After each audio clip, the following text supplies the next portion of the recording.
సూర్యాపేట జిల్లా కోదాడలో పార్లమెంట్ ఎన్నికల ప్రచారంలో భాగంగా అసెంబ్లీ నియోజకవర్గ కాంగ్రెస్ కార్యకర్తల సమావేశంలో మంత్రి ఉత్తమ్ కుమార్ రెడ్డితో పాటు నల్గొండ పార్లమెంట్ అభ్యర్థి కుందూరి రఘువీరారెడ్డి, కుందూరి జనారెడ్డి, కోదాడ శాసనసభ్యులు ఉత్తమ్ పద్మావతి రెడ్డి పాల్గొన్నారు. అనంతరం వారు మాట్లాడుతూ 30 ఏళ్ల పాటు కోదాడ, హుజూర్ నగర్ నియోజకవర్గాల్లో నిస్వార్థంగా సేవ చేశాం.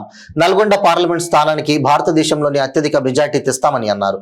రాష్ట్రంలోనే మొదటిసారిగా కోదాడ సమావేశానికి వచ్చిన కమ్యూనిస్టుల సేవలు మర్చిపోలేమని అన్నారు. కేంద్రంలో ఖాళీగా ఉన్న 30 లక్షల ఉద్యోగాలు రాహుల్ గాంధీ ప్రధాని కాగానే ఆయా ఉద్యోగాలు భర్తీ చేస్తామని అన్నారు. పార్లమెంట్ ఎన్నికల తర్వాత బీఆర్ఎస్ పార్టీ ఉండదని, రాబోయేది ఇందిరమ్మ రాజ్యమే అని అన్నారు.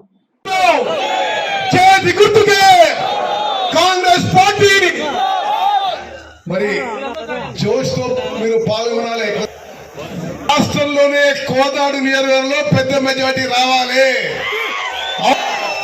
రాష్ట్రంలోనే కోదాడు నియోజకవర్గంలో పెద్ద మెజార్టీ రావాలి. ఆ విధంగా మనం పనిచేసుకుంటూ ముందుకు పోవాలి. వేదిక మీద ఉన్న పెద్దలు, గౌరవనీయులు, సీనియర్ నాయకులు, పూజ్యులు, ఉమ్మడి ఆంధ్రప్రదేశ్ లో, తెలంగాణ రాష్ట్రంలో, భారతదేశంలో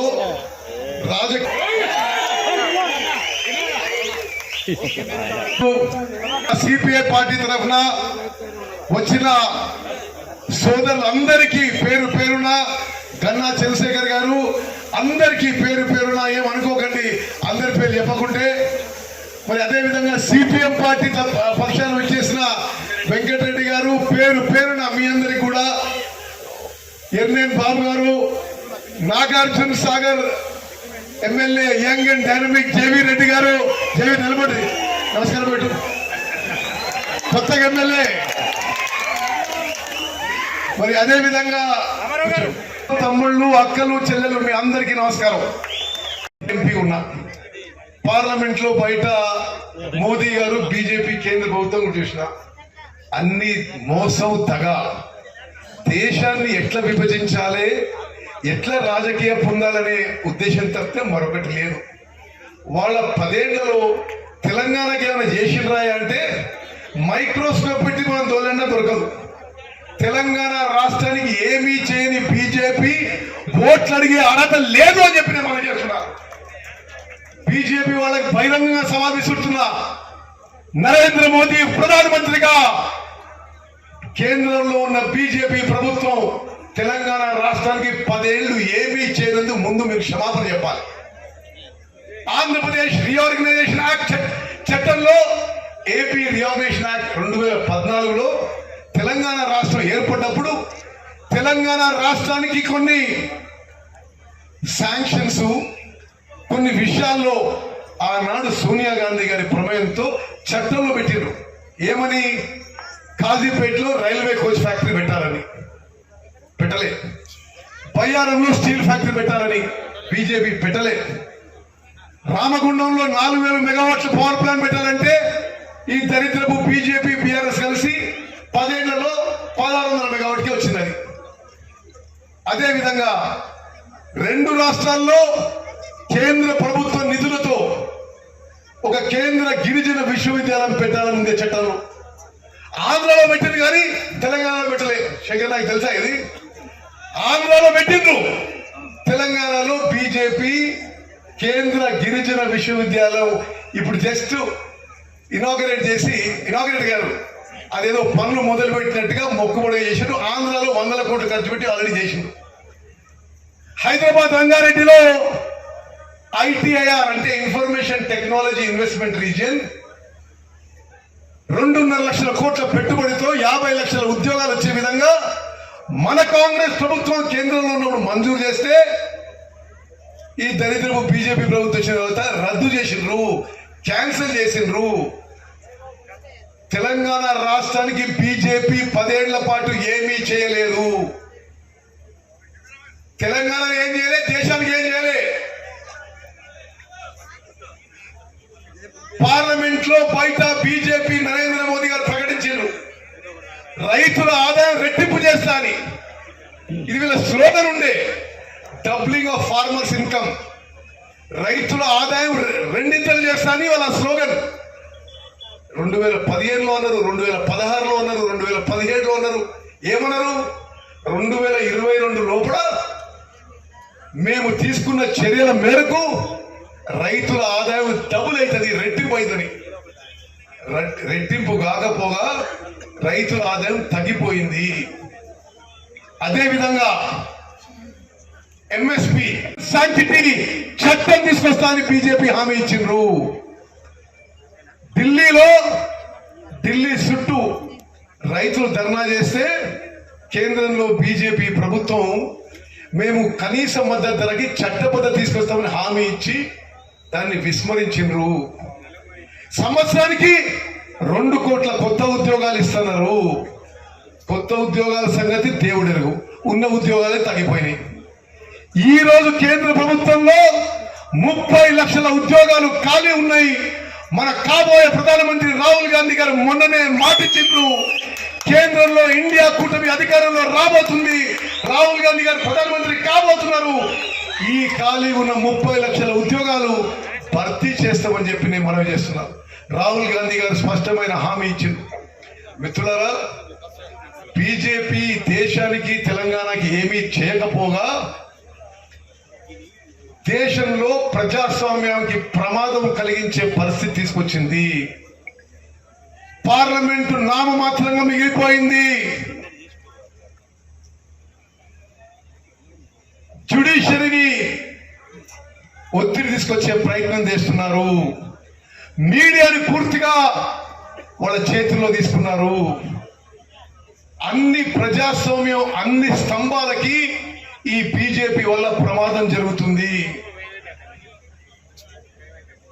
తప్పనిసరిగా బీజేపీని, నరేంద్ర మోదీ పార్టీని మనం ఓడించకుంటే భారతదేశంలో మైనారిటీలు వాళ్ళ హక్కులు కోల్పోతారు. మానవ హక్కులకి ప్రమాదం ఉంది. చాలా రాష్ట్రాల్లో చాలా మందిని వాళ్ళు వ్యతిరేకించిన వాళ్ళని తప్పుడు కేసులు పెట్టేసి సంవత్సరాలు జైల్లో పెడుతున్నారు.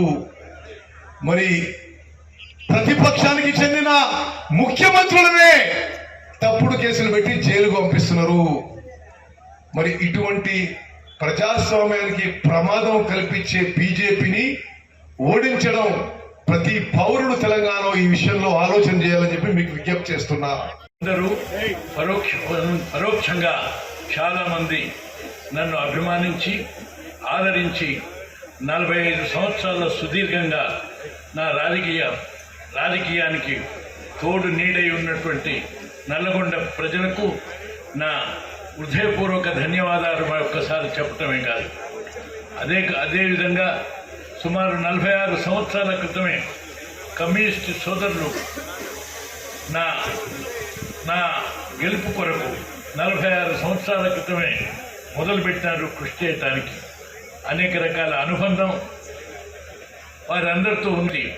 వీరు ఇక్కడ వచ్చినటువంటి నాయకులకు కొంతమంది యంగిస్టర్స్ కాబట్టి తెలియకపోవచ్చును. పుచ్చలపల్లి సుందరయ్య గారి దగ్గర నుంచి అభిమానించి ఆదరించినటువంటి వారే.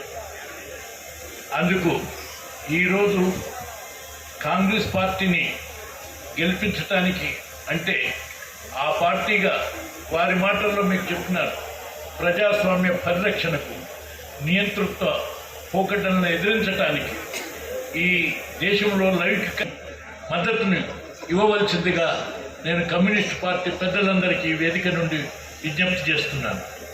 మిత్రులారా, అభిమాన కార్యకర్తలారా, ఇప్పటికే నా సహచరుడు మంత్రివర్యుడు మీకు అనేక విషయాలు దేశం గురించి, రాష్ట్రం గురించి, రాష్ట్రంలో జరిగిన అవకతవకల గురించి, దేశంలో ఉన్న పరిస్థితులకు, ప్రజాస్వామ్య పరిరక్షణకు, ప్రజాస్వామ్యం ప్రమాదంలో ఉన్న ఈ పరిస్థితుల్లో పౌరులుగా మీ అందరి యొక్క కర్తవ్యాన్ని గురించి అనేక విషయాలు తెలియజేసినారు. అంతేత నేను ఎక్కువ మాట్లాడకుండా ఒక పవర్ ప్లాంట్ స్టార్ట్ చేస్తే ఒక 2 సంవత్సరాలు మొదలు పెట్టామంటే అది 10 సంవత్సరాలు అయింది, అది గతి లేదు. ఇప్పుడు మొదలు పెట్టా కానీ దానికి అయిన ఖర్చంతా చేసుకుంటే అది ఆర్థికంగా మంచిగా నడవలో తెలియని పరిస్థితి. అట్లా అన్నిటికంటే కోల్పోయిన జిల్లా ఏదైనా ఉంటే నల్గొండ జిల్లా అని మీ అందరికీ తెలియజేస్తున్నాను. అది వీళ్ళందరూ ఇంత పెద్ద నాయకులు ప్రభుత్వం మీద పోరాడబట్టి వీళ్ళ మీద కక్షతోనో మన ప్రాంతం మీద కక్షతోనో ఇవాళ టిఆర్ఎస్ ప్రభుత్వం మన ప్రాంతం మీద అలసత్వం ప్రదర్శించింది. కానీ మళ్ళీ మీ అందరి పోరాట ఫలితం, ఈ అందరి నాయకుల పోరాట ఫలితం మళ్ళీ కాంగ్రెస్ పార్టీ అధికారంలోకి వచ్చింది. 120 రోజుల క్రితం వచ్చింది. తరువుగా మన అదృష్టం, ఇద్దరు మంత్రులు మన జిల్లా నుంచి ఉన్నారు. రోడ్లు భవనాల శాఖ మంత్రి వెంకటరెడ్డి గారు, అలాగే ఉత్తమ్ కుమార్ రెడ్డి గారికి మన అదృష్టం కొద్ది నీటిపారుదల శాఖ కూడా దక్కింది. ఎందుకంటే మన దగ్గర ఇంకా నీటిపారుదల శాఖ పనులు ఉన్నాయి. అలాగే వారు నీటిపారుదల శాఖ మంత్రిగా ఛార్జ్ తీసుకున్న మొదట్లోనే అందరూ శాసనసభ్యులతోని నాయకులతోని ఇమీడియట్ గా మీటింగ్ అరేంజ్ చేసి మన జిల్లాలో ఉన్నటువంటి ప్రాజెక్టులన్నీ, అంటే ఒక జిల్లా మీద అదేమి పార్షియాలిటీ అని కాదు, కానీ మన జిల్లాలో అన్ని మొదలు పెట్టి గత 10 సంవత్సరాల్లో ఆగిపోయిన ప్రాజెక్టులు ఎక్కువ ఉన్నాయి. కాబట్టి వాళ్ళు వాటన్నిటిని ఫాస్ట్ ట్రాక్ లో తీసుకొని త్వరితగతిన 1-2 సంవత్సరాల లోపే పూర్తి చేయాలనే దృఢ సంకల్పంతో ఉత్తమ్ కుమార్ రెడ్డి గారు పనిచేస్తున్నారు. దానికి మనందరం కూడా సంతోషించాలి, ఒకసారి గట్టిగా చప్పట్లు కొట్టి అభినందించాలి. కాబట్టి వారి గురించి నేను ఎక్కువ చెప్పే పని లేదు. ఇక ఇప్పుడు జరిగే ఎంపీ ఎలక్షన్స్ వస్తే ఇక్కడికి వచ్చినటువంటి నాయకులందరూ కూడా గ్రామ స్థాయి, బూత్ స్థాయి, మండల స్థాయి నాయకులే. మీరందరూ కూడా మే 13న జరగబోయే ఈ ఎన్నికల్లో ఎట్లయితే మనం ఓడగొట్టిన టిఆర్ఎస్ పార్టీ, బిఆర్ఎస్ పార్టీ ఏదైతే మీరు కష్టపడి కాంగ్రెస్ పార్టీని అధికారంలో తీసుకొచ్చిండ్రో, అలాగే ఇప్పుడు అధికారంలో ఉంది, మనమే అధికారంలో ఉన్నాం కదా, ఏముంది మన ఓట్లు వస్తాయనే అలసత్వం కాకుండా, ఎందుకంటే ఇక్కడ టిఆర్ఎస్ పార్టీని ఓడించి మనం రాష్ట్రానికి పట్టిన దరిద్రాన్ని వదిలించుకున్నాం. కానీ ఈ రోజు బీజేపీ పార్టీని ఓడించి దేశానికి పట్టిన దరిద్రాన్ని ఓడించాల్సిన అవసరం ఉంది. దానికోసం మీరందరూ కూడా ఈ 23 రోజులు ఉంది, 23 రోజులు మీరు పార్టీ కోసం కష్టపడండి. పార్టీ బలపరిచిన అభ్యర్థిగా నన్ను భారీ మెజార్టీతో గెలిపించండి. మేము రాష్ట్ర నాయకులు, మన నాయకుల సహకారంతో నేను ఢిల్లీలో వాళ్ళకి చేదోడు వాదోడుగా మనందరి హక్కుల కోసం, మన ప్రాంతం కోసం పోరాడతానని మీ అందరికీ తెలియజేస్తున్నా. అట్లనే ఇక్కడ ఇద్దరు నాయకులు మన మీద పోటీ పడుతున్నారు, ఒకరు బీఆర్ఎస్ పార్టీ నుంచి, ఒకరు బీజేపీ పార్టీ నుంచి. దురదృష్టం ఏంటంటే నాయకులు చేసింది చెప్పు, చేయబోయేది చెప్పు ఓట్లు అడుగుతారు. కానీ బీఆర్ఎస్ పార్టీ 10 ఏళ్ళ అధికారంలో ఉంది. బీఆర్ఎస్ పార్టీలో మన ఉత్తమ్ కుమార్ రెడ్డి గారి చేతిలో 50,000 మెజార్టీతో బీఆర్ఎస్ లో ఓడిపోయిన అభ్యర్థే ఇప్పుడు బీజేపీ పార్టీ నుంచి పోటీ చేస్తున్నారు. అది మీ అందరికీ తెలుసు. వారు పోటీ చేస్తున్న బీజేపీ పార్టీ కానీ, ఈ ప్రాంతానికి కానీ, ఈ రాష్ట్రానికి కానీ ఏం చేసిండ్రో ఒక్కసారి ఆలోచించుకొని ఓట్లు అడగాలి.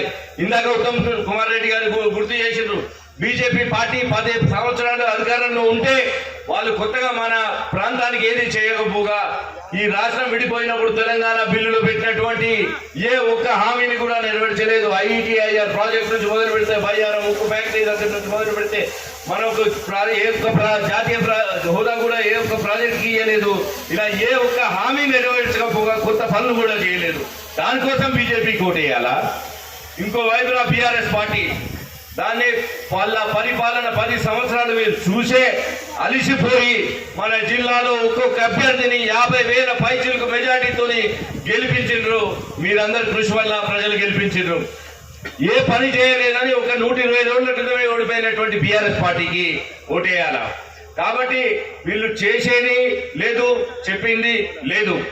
ఇప్పుడు రాబోయే 5 సంవత్సరాలు కాంగ్రెస్ పార్టీయే అధికారంలో ఉంటది.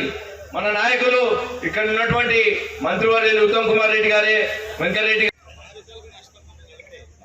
రాష్ట్రంలో, దేశంలో ఇండియా కూటమిలో కలిసి ప్రయాణం చేస్తున్న సిపిఐ, సిపిఎం పార్టీలు రాష్ట్రంలో మొదటిసారి ఒక కాంగ్రెస్ ప్రచార సభకు వచ్చినందుకు కోదాడలో నా కమ్యూనిస్టు సోదరులకు మనస్ఫూర్తిగా ధన్యవాదాలు తెలియజేస్తున్నా.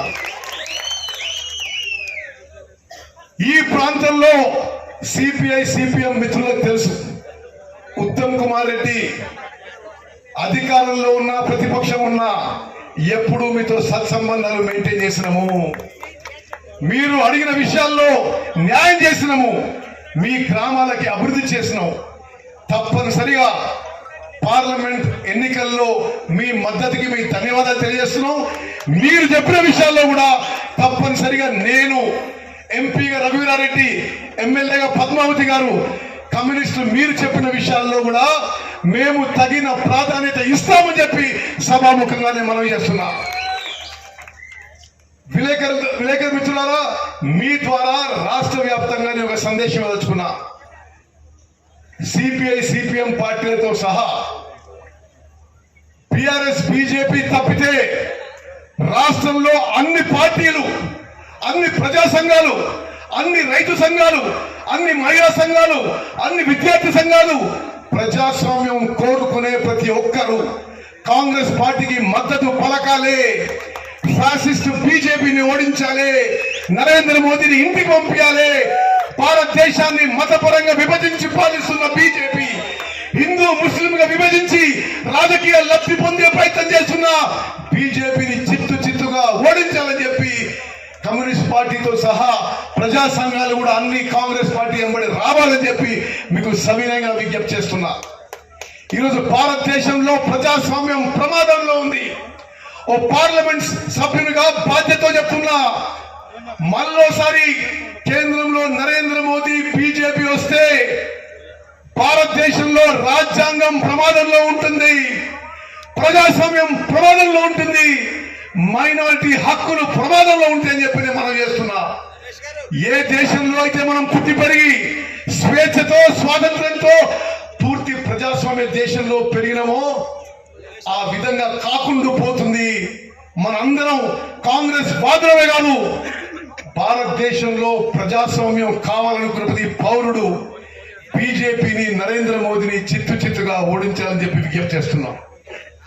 మిత్రులారా, తెలంగాణలో బీఆర్ఎస్ పని అయిపోయింది. అందుకోసం మనం తిట్టి కూడా వేస్తే అయిపోయింది. 10 ఏళ్ల పాటు ఇది వాళ్ళ రాజ్యం అనుకొని అవినీతితో, అహంకారంతో, కళ్ళు నెత్తికెక్కిన పోగర్తో వాళ్ళు పరిపాలన చేసిండ్రు. 100 రోజుల్లో 10 ఏళ్ళు పరిపాలన చేసిన వాళ్ళు 100 రోజుల్లో ప్రజలు పొందబెట్టిండ్రు. ఈ పార్లమెంట్ ఎన్నికల తర్వాత బీఆర్ఎస్ పార్టీ తెలంగాణలో మిగలకపోవచ్చు. బీఆర్ఎస్ పార్టీ మనుగడ కష్టమే. ఎవరైనా బీఆర్ఎస్ కి ఓటు వేసుకుంటే, ఓటు వేద్దాం అనుకుంటే మీ ఓటు వృధా చేయకండి అని చెప్పి నేను విజ్ఞప్తి చేస్తున్నా. అదే విధంగా బీజేపీ సంగతి కొన్ని విషయాలు చెప్పాలి.